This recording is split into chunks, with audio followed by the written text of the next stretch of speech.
Assalamualaikum warahmatullahi wabarakatuh. Selamat pagi, perkenalkan nama saya Istika Zara Desyaritonga dari kelas HB3B. Di sini saya akan menjelaskan apa itu komunikasi. Komunikasi adalah proses penyampaian informasi dari satu individu atau kelompok kepada individu lain atau kelompok lain, baik berupa pesan, ide, maupun gagasan. Proses terjadinya komunikasi dapat terjadi apabila seorang komunikator atau komunikan yang ingin menyampaikan pesannya melalui media, lalu media tersebut sampai kepada seorang receiver atau penerima pesan yang kemudian akan memberikan feedback ataupun respon kepada komunikator atau komunikan apabila informasi atau pesan yang ia sampaikan sampai dengan baik kepadanya.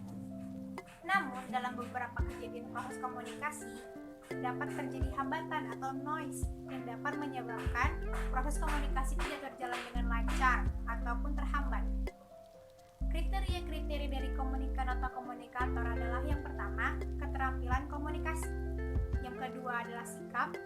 Yang ketiga adalah pengetahuan. Yang keempat adalah sosial sistem. Dan yang kelima adalah budaya. Contohnya itu seperti seorang motivator. Ketika ia ingin menyampaikan motivasinya ataupun ceramahnya kepada audiensnya ataupun penerima pesannya, ia harus memiliki 5 kriteria tersebut agar informasi ataupun motivasi yang ia sampaikan dapat masuk dan diterima dengan baik oleh para audiensnya. Lalu saya akan menjelaskan apa itu perbedaan komunikasi verbal dan komunikasi non-verbal. Komunikasi verbal adalah komunikasi yang biasanya kita sering lakukan dalam kehidupan sehari-hari maupun bisnis, baik berupa tulisan maupun tulisan. Sedangkan komunikasi non-verbal adalah komunikasi yang menggunakan alat seperti gambar, simbol, bahasa tubuh atau body language, dan lain sebagainya sebagai alat untuk komunikasi.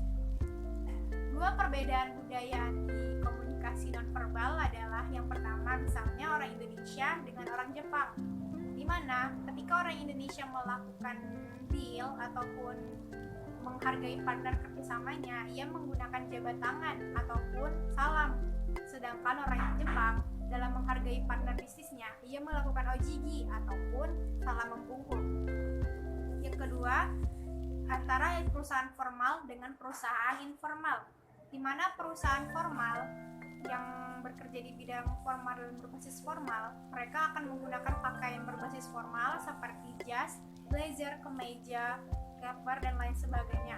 Sedangkan perusahaan yang bekerja di bidang bisnis atau di bidang seni ataupun periklanan, mereka menggunakan pakaian yang lebih casual namun tetap sopan seperti kemeja dan celana, jeans, dan lain sebagainya. Demikian penjelasan dari saya, lebih kurangnya mohon maaf. Wabillahi taufiq wal hidayah. Wassalamualaikum warahmatullahi wabarakatuh.